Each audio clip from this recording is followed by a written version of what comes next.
Nós queremos avisar que o seu Lourenço, esposo da dona Teresa, que frequentaram há alguns anos a nossa igreja, eles passaram por diversas lutas de saúde do seu Lourenço e, infelizmente, o seu Lourenço veio a falecer e a cerimônia fúnebre será hoje à tarde, né?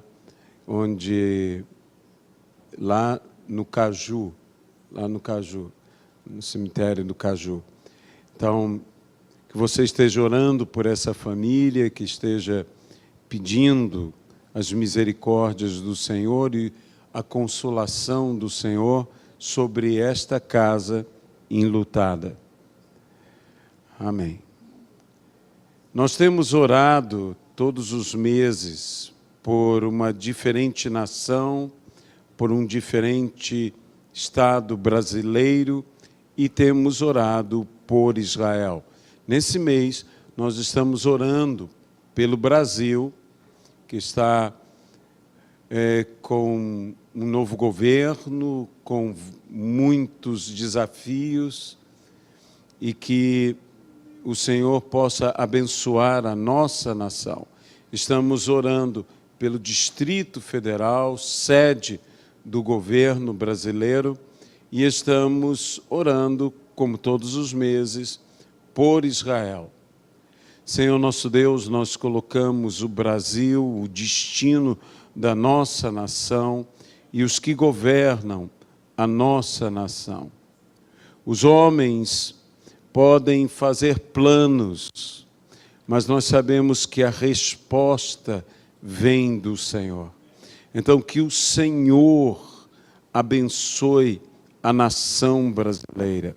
Nós colocamos também o Distrito Federal para que aquelas nuvens de dominação maligna sejam para sempre afastadas da nossa nação pelo sopro de Deus. Que o Espírito Santo sopre sobre o Distrito Federal. Oramos ainda por Israel. Pedimos, ó Deus, haja paz em Jerusalém. Traga o Senhor as bênçãos prometidas sobre Israel, ó Senhor. Dá a tua graça, dá, Senhor, o teu favor. Lembra-te da aliança de Abraão, lembra-te, Senhor, do teu servo, lembra-te, ó Senhor, que tu és o Deus de Abraão, Isaque e Jacó, e mostra ao teu povo a bondade do Senhor. Ó Senhor, nós oramos pelo judeu, nós oramos pelo árabe, nós oramos pelo palestino, nós oramos pelo armênio, nós oramos pelos gregos, nós oramos por todo o povo, raça, língua e nação que se encontram em Israel.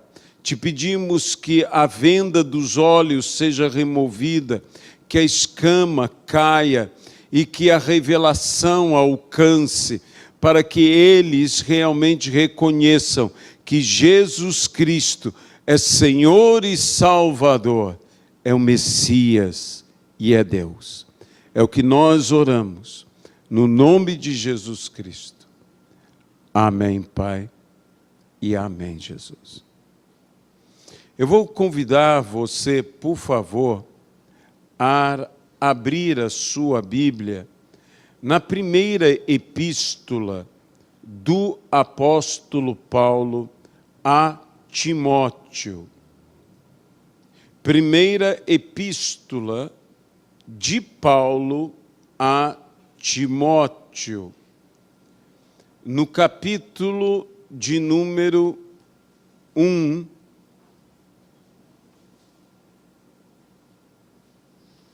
do versículo 18 ao versículo 19. Então, primeira epístola de Paulo a Timóteo, capítulo 1, versículo 18 e 19. Este é dever de que te encarrego, ó filho Timóteo, segundo as profecias de que antecipadamente foste objeto, combate, firmado nelas, o bom combate, mantendo fé e boa consciência. Portanto, alguns, tendo rejeitado a boa consciência, vieram a naufragar na fé.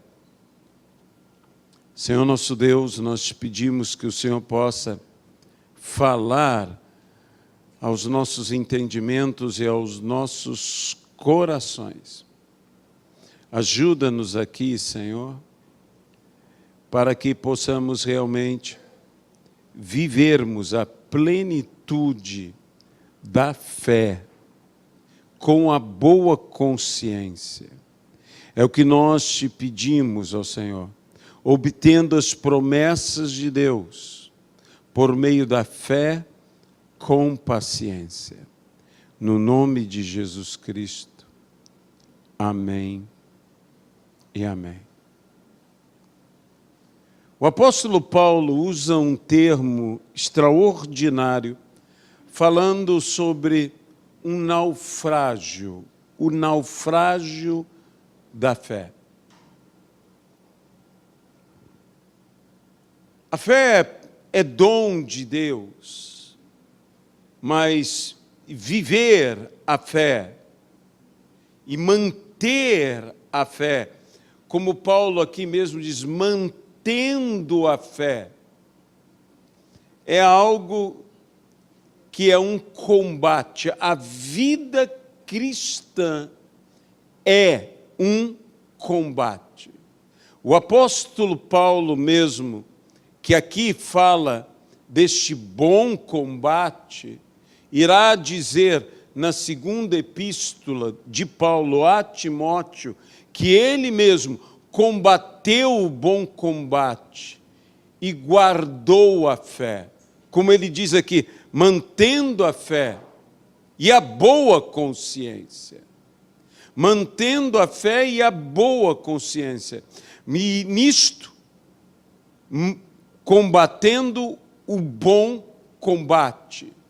Este é um combate em que a palavra do Senhor nos diz, se alguém não lutar segundo as regras, não leva a coroa.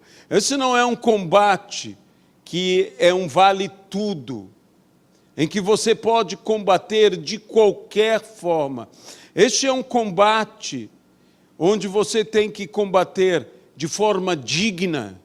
Esse é um combate que você tem que combater de forma honrada, onde não apenas há a fé ou a fidelidade, mas em que você tem que também manter a lealdade. Uma coisa é a fidelidade, outra coisa é a lealdade. Nós temos que ser fiéis e nós temos que ser leais. Nós não podemos combater de uma forma desleal. Nós temos que combater de uma forma leal. Se você vai ao Velho Testamento e vê o que o Senhor, como lei, estabeleceu de que como deveríamos tratar os nossos inimigos em guerra. O que hoje se fala sobre a Declaração de Genebra, segundo a Declaração de Genebra, que os prisioneiros devem ser tratados. Isso é Deuteronômio, onde Calvino mesmo estabeleceu isso como princípios, em que nada mais fez do que transpor os princípios bíblicos. Então, há um princípio de lealdade. Eu não posso vencer uma batalha de qualquer maneira. Eu não posso pregar o Evangelho de qualquer forma. O apóstolo Paulo diz, uns pregam por porfia, por vanglória, mas nós temos que pregar com boa consciência, de novo, boa consciência. E Paulo diz a alguns que não seguiram esta boa consciência, estes alguns o que vieram a naufragar na fé.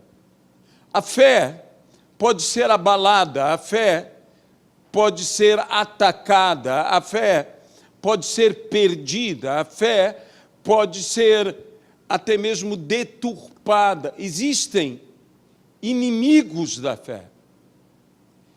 Existem elementos que são verdadeiros inimigos da fé. Entre os inimigos há os medos, as inseguranças. O medo pode abalar a nossa fé, a insegurança pode abalar a nossa fé. Mas existem os inimigos que nós mais conhecemos. Um deles, aquilo que se opõe frontalmente à fé, que é a incredulidade. A incredulidade é não crer. Quando ela é aplicada à pessoa de Deus, nós chamamos de ateísmo. Mas a incredulidade é não crer. Há pessoas que simplesmente não creem. As pessoas que tratam as Sagradas Escrituras como um livro de sabedoria, ou tratam como um livro histórico, tratam como um livro, um legado de uma cultura judaico-cristã. Meus irmãos, a Bíblia é a palavra de Deus, e ponto final. Ela não é qualquer livro, ela é a palavra de Deus que nos é entregue. Nela nós encontramos os princípios de vida. Nela nós encontramos revelações. E pela ministração da palavra de Deus, nos vem a fé. Esse é um livro que transmite fé. Esse não é um livro antigo, nem um livro moderno, nem um livro de cultura. Esse é um livro espiritual. Esse é um livro eterno, porque passarão os céus, passará a terra, mas as minhas palavras jamais passarão. Esse não é antigo, esse não é novo, esse não é atual, ele é eterno. Esse é um livro eterno. Ele não é cultural, ele não é histórico, ele é espiritual. Espiritual. A incredulidade é o tipo de pecado que nem os demônios têm. A Bíblia diz, vocês creem, fazem bem. Até os demônios creem e tremem. Mas nós conseguimos ir além, nós conseguimos não crer. E nós temos que combater a incredulidade. A incredulidade pode vir por diversos motivos. Pode vir por decepção, pode vir por mau testemunho, pode vir por cansaço. A incredulidade vem por medos. A incredulidade pode vir por diversos motivos. Mas existem outros inimigos, como a dúvida. Não, eu não sou incrédulo, mas eu tenho minhas dúvidas. A dúvida é um nível de insegurança. A dúvida às vezes vem por um choque de realidade. Onde dizem, mas você não tem ideia da realidade. As dúvidas, às vezes, estão calcadas em coisas reais. Reais. Mas nós não estamos calcados pela fé apenas na realidade. Nós estamos calcados pela fé na verdade.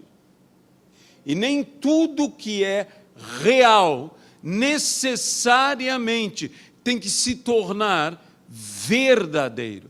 Há coisas que são reais na nossa vida, mas que se tornarão mentirosas, que não chegarão ao sucesso da sua realidade, à conclusão da sua realidade. Por quê? Porque a verdade na nossa vida, através da onipotência de Deus, é maior do que a nossa realidade. É como Sara, com 90 anos, veio a dar à luz. Isso não é uma coisa real. Isso não é uma coisa que nós dizemos, seja realista. Muita gente é tão realista que não tem fé. Se Sara, por um momento, foi o que? Realista, Sara riu. Por quê? Porque foi realista. Ela diz, como? Eu tenho 90 anos. Como? Abraão foi realista, mas creu numa verdade. A Bíblia diz, embora Abraão tomasse em conta o estado do seu corpo, 100 anos, creu que aquele que prometera era fiel para o cumprir. Então, ele foi além da sua própria realidade. É um combate isto. Vencer a dúvida não é algo fácil. Você tem outro problema que ataca a fé, que não é nem um ateísmo em si. É uma incredulidade que se manifesta na forma de um ceticismo. Muitas pessoas não são ateias, são céticas. Céticas em relação a Deus. Existe um tipo de fé que crê em Deus lá e nós cá. E que o Senhor nos entregou a sua própria sorte, ou a nossa própria sorte. Em que Deus não interfere em nada disso. Deus já colocou tudo como tinha que ser e acontecerá dependendo de nós ou não acontecerá dependendo de... São céticos. E o problema do ceticismo, como o problema da incredulidade, o problema da dúvida, é que são agentes contaminadores. O cético nunca se satisfaz em ficar em seu ceticismo. Ele quer influenciar a outros com seu ceticismo. E não só influenciar a outros, mas desacreditar no testemunho dos que creem. Eu comparo isto à situação dos 10 espias, que ficaram céticos em relação à conquista, que disseram, de fato, o que Deus disse era verdade. A terra mana leite e mel, é tudo muito bom, é tudo muito maravilhoso, mas as cidades são fortificadas, o povo nela é poderoso, e ainda há os gigantes nessa terra. Nós somos como gafanhotos diante deles. Mas é interessante que a comparação que eles fazem, eles dizem, nós somos como gafanhotos diante deles. E se existe um exército que qualquer nação teme, é um exército de gafanhotos. Eles falam uma coisa assim, estranha, mas são céticos. E o ceticismo deles, eles dizem, nós nunca conseguiremos. O que Deus falou é verdadeiro. Nós nunca conseguiremos. Eles tinham saído pela mão do Senhor de um povo muito mais poderoso que era o egípcio. Eles tinham atravessado um inimigo muito mais destruidor que é o deserto. Mas ainda assim, eles eram céticos. O cético não crê por opção. Ele é firme em sua incredulidade.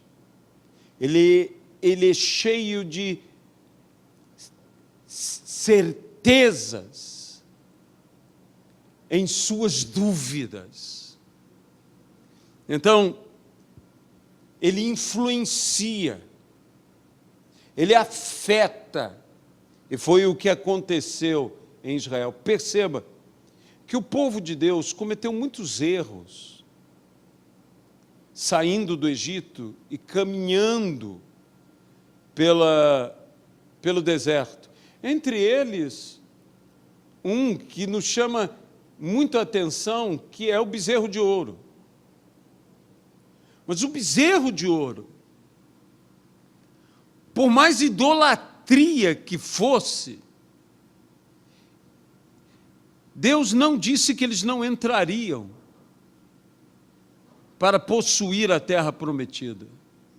Mas no momento em que eles chegaram, atravessaram, viram a terra que Deus prometeu, e voltaram e colocaram dúvidas de que poderiam dominar aquela terra, quando eles tiveram este ato de incredulidade, Deus disse, vocês não vão entrar, de modo que a incredulidade é muito pior do que a idolatria.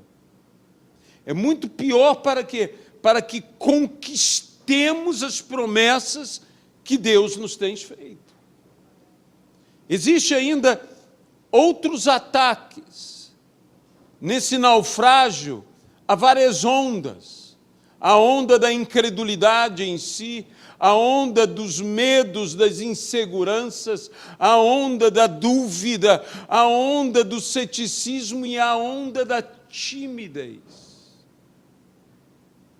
A onda da timidez, quando somos tímidos, quando cremos, quando não pomos nem dúvida, mas somos tímidos, quando não lançamos as redes quando Ele nos manda lançar, quando não nos levantamos quando Ele nos manda levantar, quando não falamos quando Ele nos manda falar, porque somos tímidos. Toda timidez é fruto de uma espécie de insegurança, de um medo, de modo que a timidez pode se tornar até mesmo um pavor. Há pessoas que são tímidas até o ponto que têm um pavor. A timidez, às vezes, o medo de se relacionar, o medo de se expor, o medo, e somos tímidos. Como vencermos essas ondas e outras ainda, que ainda há ondas piores do que estas, que podem entrar na nossa embarcação e encher de tal maneira a nossa embarcação que nos farão naufragar na fé. A incredulidade, a dúvida, o ceticismo, o próprio medo, a timidez. Há respostas bíblicas para vencermos essas ondas, essas marolas contra a nossa embarcação, contra a nossa vida. Nós precisamos vencer estas coisas. A timidez, por exemplo, é derrotada por ousadia. Se eu for ousado, obviamente eu não serei tímido. O apóstolo Paulo vê tal necessidade disto, que ele mesmo chega a pedir: orem por mim. E o que ele pede? Não é que Deus me livre dos meus problemas, não é que Deus me tire de minha prisão, não é que Deus me dê abundância, não é que Deus me faça isso ou me faça aquilo, mas orem por mim para que eu seja ousado como me cumpre ser. O pedido do apóstolo Paulo é extraordinário: orem para que eu seja ousado. Eu considero o apóstolo Paulo um homem ousado. E quando eu leio algo como isso leva uma perturbação até a minha pessoa, dizendo: se Paulo precisa de ousadia, eu preciso de quê? Todos nós necessitamos de ousadia. Então busquemos ousadia. O ceticismo só pode ser derrotado por uma convicção inabalável. E se você não estudar a palavra, se você não se deixar ministrar pela palavra, se você não crescer no conhecimento da palavra, mais cedo ou mais tarde, em maior quantidade ou em menor quantidade, o ceticismo se manifestará na sua vida. Nós precisamos combater o ceticismo com convicção. Convicção alicerçada em uma esperança inabalável de fé nas Escrituras. Para cada palavra que vem abalar, eu preciso ter uma palavra para combater. Porque o inimigo trará palavras, trará inclusive dúvidas para a minha vida. E como eu combaterei a dúvida? Com determinação. Com determinação. Veja bem, ó homens de pequena fé, por que duvidaste? E a Bíblia, falando da pequena fé, diz: se você determinar, ainda que você tenha uma pequena fé, mas se você determinar, se você for determinado, isso será determinante na sua vida. E disser a uma árvore: lança-te daqui e transplanta-te para ali, assim será. Se você disser a um monte: lança-te daqui para lá, assim será. Nós precisamos, para ser dessa determinação, nós precisamos, obviamente, de convicção, nós precisamos, obviamente, de ousadia.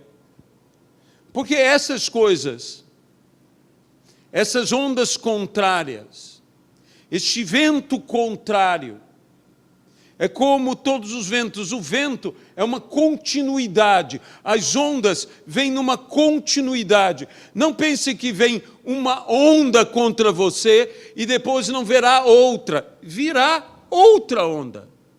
Não pense que a timidez te alcançará e o ceticismo não virá contra você, e a dúvida não virá contra você, e a incredulidade não virá contra você, e o medo não... Porque isso são ondas, vem uma atrás da outra. E nós temos que aprender a vencer essas ondas.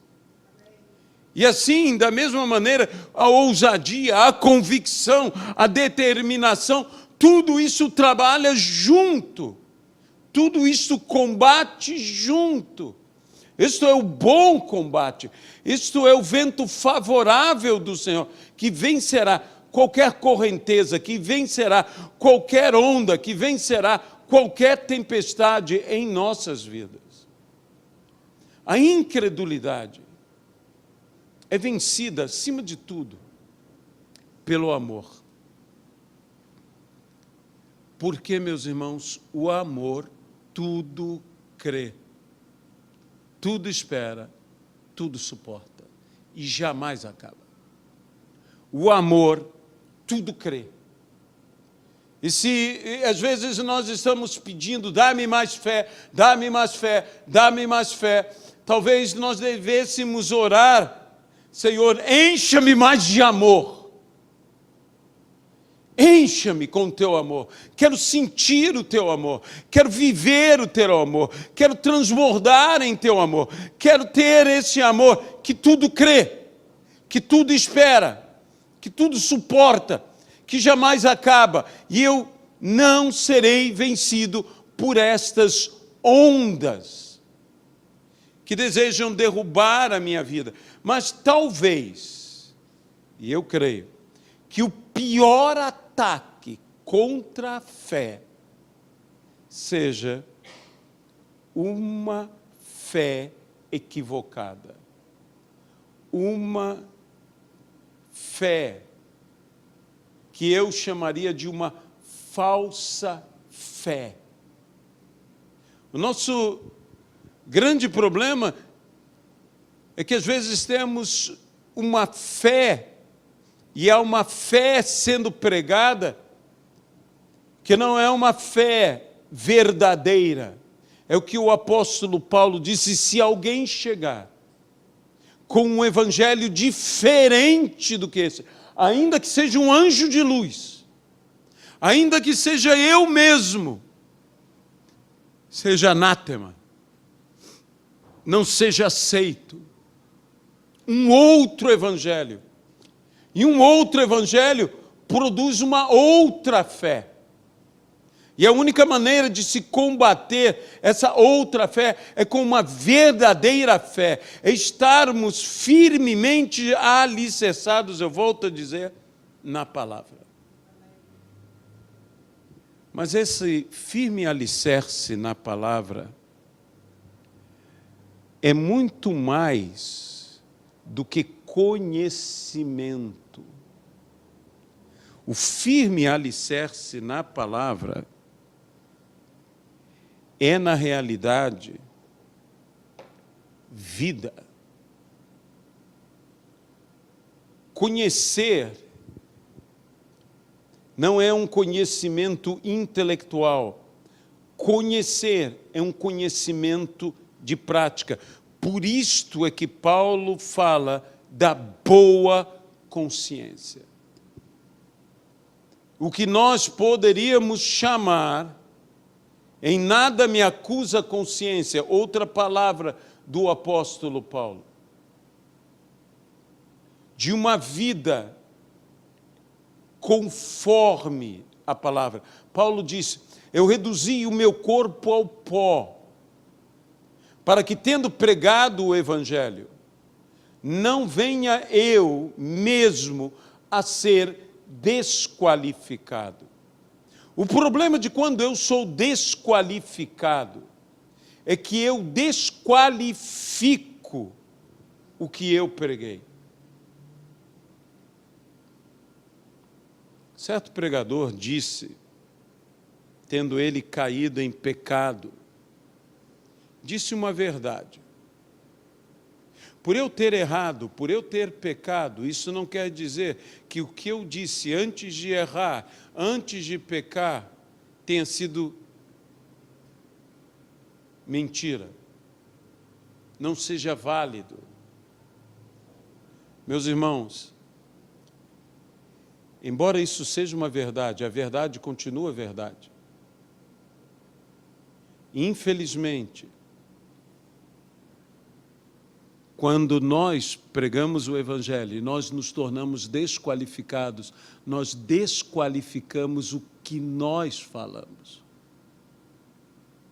Porque de nada adianta ao justo toda a sua justiça se ele pecar. Ele foi justo, mas se no final ele falhar, ele correu em vão toda a sua carreira. E, veja bem, nós arrastamos conosco, na nossa queda, os que estão ligados a nós. Então, na realidade, infelizmente, embora a verdade continue verdade, embora a verdade seja válida, embora tudo isso seja real, na prática desqualificamos a verdade porque nos tornamos desqualificados. E o apóstolo Paulo sabia tão bem disso que diz: eu luto comigo mesmo, eu me combato. E aqui ele fala dos que não guardaram a boa consciência, e diz o que aconteceu com eles. Eles naufragaram na fé.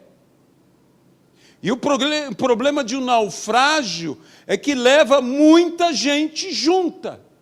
Não apenas os que estejam dentro da embarcação, mas inclusive os que são sugados ao redor pela embarcação. Porque a gente que já saltou da embarcação, a gente que já pulou da embarcação, mas quando aquela embarcação não encalha e vai para o fundo, há um vórtice, há algo que puxa ao seu redor. E muitos são o quê? Sugados, são puxados por este momento, quando imerge, quando afunda. Isso é algo que nós, quando naufragamos, não percebemos. As minhas quedas podem causar outras quedas. Os meus erros podem precipitar outros erros. A Bíblia fala de um abismo puxando outro abismo. E quantas pessoas usam até mesmo os erros de homens de Deus, de heróis bíblicos, inclusive, para dizer: bem, Abraão também errou. Davi também fez isso. Deus perdoou, e eu não posso fazer. O problema são pessoas usarem a convicção, é o típico da fé equivocada, das mentiras satânicas. Porque, veja bem, existem doutrinas que são doutrinas, a Bíblia fala, doutrinas de demônios. E sabe, doutrina de demônio se baseia no quê? Em base doutrinária nas Sagradas Escrituras. Existe gente que usa a graça como desculpa para pecar, e isto já é condenado pela epístola de Paulo aos Romanos, que nos diz: que farei? Pecarei eu mais, para que a graça em mim seja mais abundante?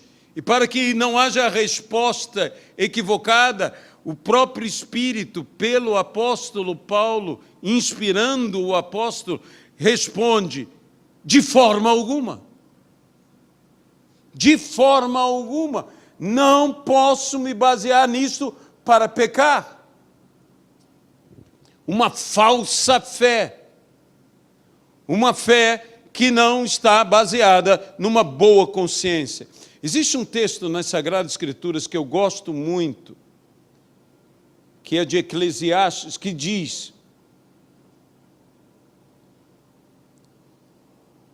mais vale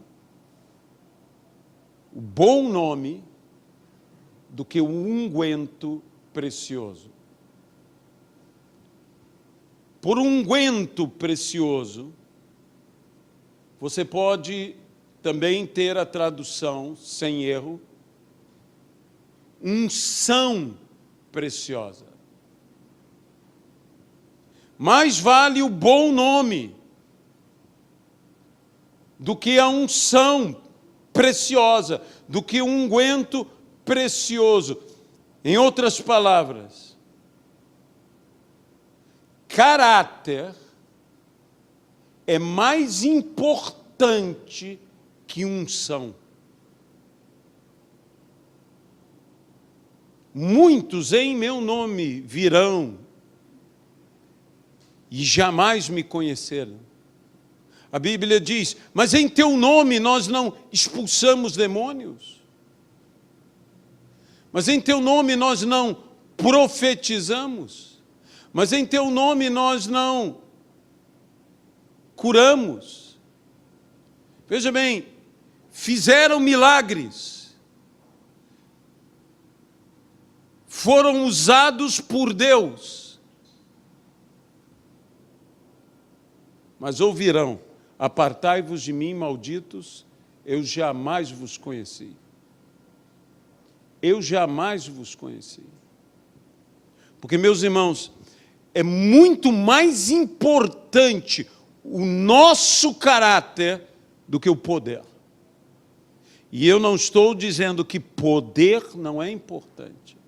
Eu não estou dizendo que assim, o importante é ter caráter, então nós não precisamos de nada dessas coisas, não precisamos curar enfermos, não precisamos profetizar, não precisamos falar em outras línguas, não precisamos disso. O que precisamos é de caráter. Não, precisamos fazer tudo isto. Tudo isto. Precisamos profetizar, precisamos expulsar demônios, porque estes sinais hão de seguir aqueles que creem. E se nós cremos, esses sinais têm que seguir. Ou então nós não cremos. Não me venha falar de uma fé sem obras. A Bíblia diz, se você me fala da sua fé sem obras, eu com minhas obras mostrar-te-ei a minha fé. Não apenas obras de boas obras, obras de ação social, obras que são obras maravilhosas, mas obras de portentos, de sinais, de maravilhas, de milagres. Nós precisamos de tudo isso, mas nós precisamos de uma vida coerente com a nossa fé. Uma vida que esteja coerente com o que pregamos, com o que falamos, com o que cremos. Tudo o que Jesus pregou, Jesus viveu. Ele perdoou os seus inimigos. Ele ofereceu a outra face. Ele caminhou a segunda milha.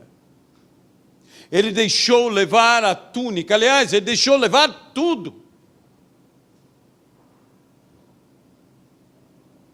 Jesus cumpriu tudo o que ele pregou. Nós podemos muitas vezes estarmos sendo abalados na tempestade da vida. E uma das coisas que no mundo antigo, quando a tempestade era extremamente violenta, eles tinham uma técnica, e que a Bíblia fala disso, fala inclusive do naufrágio do apóstolo Paulo, fala dessa técnica que os marinheiros faziam, porque eles lançavam âncoras no meio da tempestade para ajudar a manter firme a embarcação. Não uma âncora, eles lançavam várias âncoras. E essas âncoras iam ajudando a estabilidade do navio. E a palavra do Senhor nos fala que nós devemos ter esta âncora. Venha comigo a Hebreus, capítulo de número 6. Paulo falando a partir do versículo 13, sobre as promessas Hebreus 6, a partir do versículo 13. Pois, quando Deus fez a promessa a Abraão, visto que não tinha ninguém superior por quem jurar, jurou por si mesmo, dizendo: certamente te abençoarei e te multiplicarei. E assim, depois de esperar com paciência, obteve Abraão a promessa. Eu volto a dizer, as promessas de Deus são obtidas pela fé com paciência. Pois os homens juram pelo que lhes é superior, o juramento servindo de garantia. Para eles é o fim de toda contenda. Quando você confia no juramento. Por isso, Deus, quando quis mostrar mais firmemente aos herdeiros da promessa a imutabilidade do seu propósito, se interpôs com juramento, para que, mediante duas coisas imutáveis, nas quais é impossível que Deus minta, forte alento tenhamos nós, que já corremos para o refúgio, a fim de lançar mão da esperança proposta, a qual esta esperança temos por âncora da alma, segura e firme, e que penetra além do véu, onde Jesus, como precursor, entrou por nós, tendo se tornado sumo sacerdote para sempre, segundo a ordem de Melquisedeque. A Deus seja a glória. Nas grandes tempestades, o que nos dá refúgio, nas grandes tempestades, o que nos dá esse alento, nas grandes tempestades, o que nos dá o ânimo, porque existe um cansaço. E eu preciso ser animado, eu preciso ter um alento. O que Jesus diz, tem de bom ânimo. Vem desta âncora da minha alma, ou então a minha alma é arrastada. A minha alma é levada, porque a minha embarcação não tem como resistir a essas correntes, mas ancorado. E, meus irmãos, todos nós temos que estar ancorados numa esperança. Esperança que é calcada no quê? Na convicção que aquele que prometeu há de cumprir. Uma fé alicerçada na palavra, uma fé alicerçada na pessoa de Deus. Por isso, a palavra fé, em hebraico, ela pode ser traduzida como aderir, como uma adesão, algo que se gruda, algo que faz parte. Quando diz Abraão creu, teve fé em Deus, Abraão grudou. Nada poderia separar Abraão de Deus. Meus irmãos, segure, grude em Deus. Sabe, nós falamos muito, olha, meu irmão, segura a bênção e não gruda. Segurar é pouco. Segurar é pouco, porque segurar pode escapar, mas gruda, grude em Deus, venha aderir a Deus. Quando dizia os seus discípulos creram nele, os seus discípulos aderiram a ele, fizeram parte E é mais do que aderir a uma ideia, é mais do que aderir a um movimento, é mais do que aderir a algo bom, é mais do que aderir mesmo a uma esperança, é aderir a uma pessoa. Aderir a uma pessoa. É por isso que a igreja se casa com Cristo, porque não existe adesão que seja mais adesão do que um verdadeiro casamento. É por isso que num casamento, quando existe a ruptura num casamento, é algo tão desastroso, fere tanto, arranca tanto, porque tornam-se os dois um só. É como se você tomasse uma peça, e usando bem o que se usa a terminologia, a peça, chamemos o macho e a fêmea. Eu estou indo além do que é o gênero macho, o gênero fêmea, estou falando de peça. Peça macho, peça fêmea. E quando se encaixa, não apenas se encaixa, mas você gruda, você cola. Você faz com que aquelas duas peças não sejam apenas duas peças juntas, se tornem uma única peça unida por uma cola intensa. Se você tentar separar isto, você irá fazer uma violência contra as duas peças.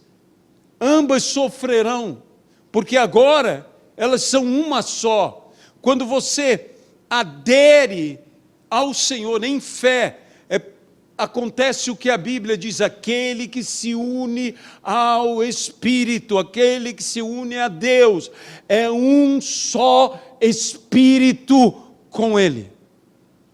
Eu preciso desta adesão, deste grudar-me a Deus. Senhor, quero me unir a Ti. E assim, quando eu me uno ao Senhor, quando você se une ao Senhor, quando todos nós nos unimos ao Senhor, em Cristo Jesus,